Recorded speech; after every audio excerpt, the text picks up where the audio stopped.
ఏంటే నీ కొడుకు బతికే ఉన్నాడా? నువ్వే కదా చంపావు, నమ్మకం లేదా? మరి వాడంటే బతికే ఉన్నాడంటున్నాడు, వీడంటే బతికే ఉన్నాడంటున్నాడు. బతికొచ్చాడని భయం వేస్తుందా? నాకు భయమేంటే? వాడు బతికున్నాడన్న మాట వింటేనే వణికిపోతున్నావు. వాడిని చూస్తే ఏమైపోతావు? ప్రిపేర్ అయిపో, వాడొస్తాడు.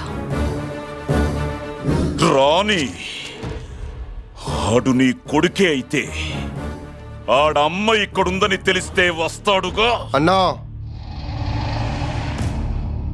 వాడొచ్చాడన్నా.